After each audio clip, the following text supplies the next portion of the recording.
This is a quick, response video as well as an informative link video that's picking up some of the concerns that are identified by Peter. It's Tool Time, and his video is called The Age of Super Cell Phones.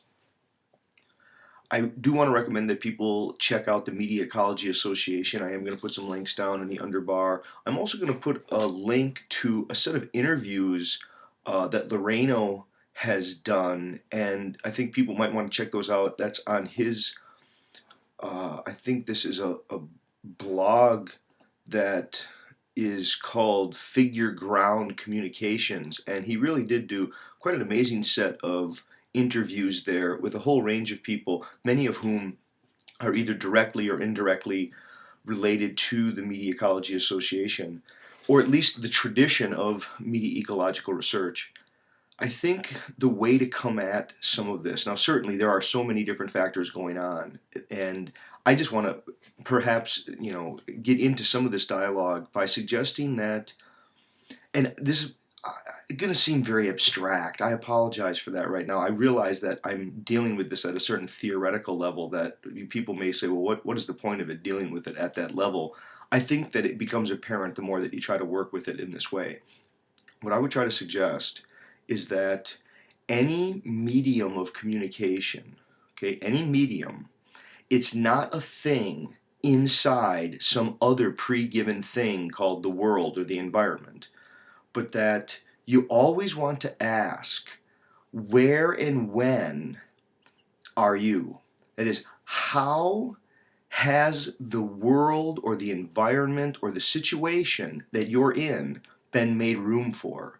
So, if you start with the problem of the senses and you really try to enter into the different spatio-temporal character of touch, of hearing, and of sight, and you start to realize how different things seen from things touched from things heard are, and I mean different in terms of their spatio-temporal dynamics, the manifold field. Just as an example, touch has no possibilities. Touch is a realm of actuality. Now you can see places where you might touch. I mean, sight allows for a register of possibilities. Sight deals with distances in a certain way. If I have a pen here, I not only see the pen in the distance, but I see the disclosure of the intervening distances between me and the pen. Sounds separate from their source,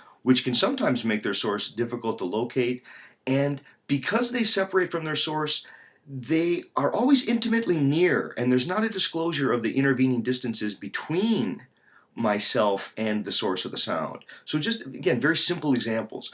It becomes very apparent that sight and sound and touch are very different. And so when we want to ask, where and when is a person, we need to at least begin with the body and the body's capacity for worlding the world, or for opening onto not just what's there. There is a sense in which, quotes, the world is there, but the set of relations to which I open, those are accomplished as well as represented.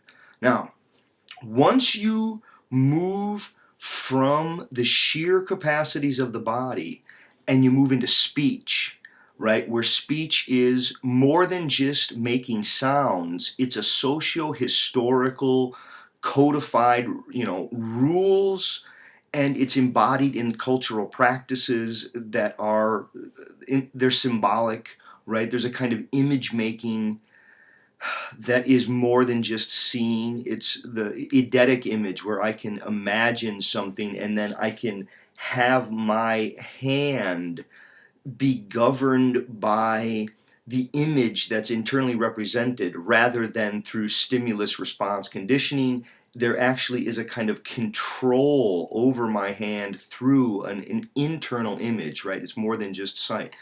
Now, as we move to speech, again, and the kind of symbolic representation of image making and socio-historical practices, codified rules and semiotic systems, you start to have a radically opened here and now. That is, the where and when of the human busts wide open through language and symbolic practices. That is, I can talk about what far surpasses anything I could see or touch or hear.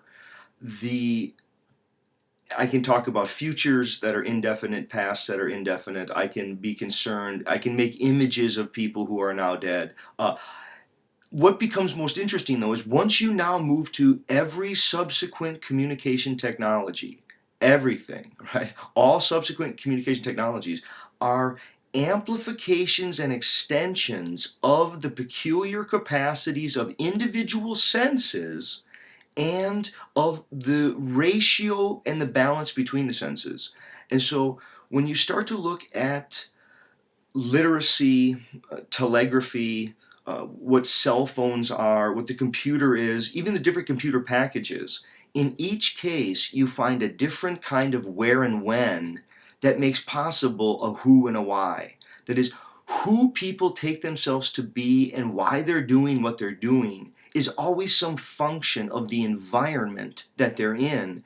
And those environments aren't just simply here in the world. Those environments are products of the technologies that, I guess, release them and make them possible. So when I say they're not of the world, I mean that humans are naturally artificialized. We have come to, I guess, extend our sensory capacities through various communication technologies, and these forms of mediation now slide between us and the world to such a degree that we're in the environments that the communication technologies make possible. They've become like a bubble that we're now, they are the matrix. And like the alphabet, when I had this pen here, when you take the pen isn't just a thing in an environment. We're in the environment of literacy. The cell phone isn't a thing that you have in an environment. You're now in the space-time and the kinds of I guess, involvements and the senses of identity that become possible. I think it's really important to understand image culture and what has happened as people try to gain conscious control over how they think they're seen by other people.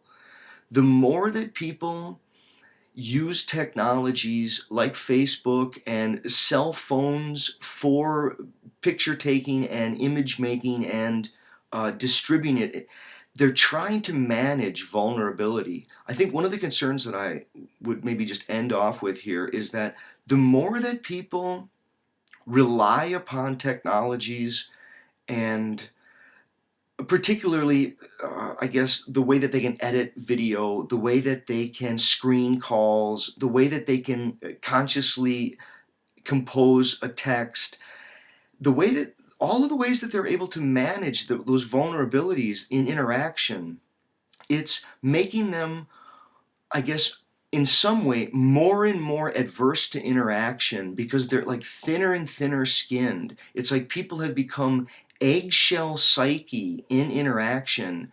And I think it's partly because they now are so equipped technologically to handle and to control the interaction while minimizing their sense of vulnerability that live time spontaneous interaction has become too chancy, too problematic, and that itself I think is maybe unfortunate, right? Because what's happening is it's not when you add a communication medium to an environment, you haven't just added something to your world. You have now changed both it and yourself. Okay, thank you.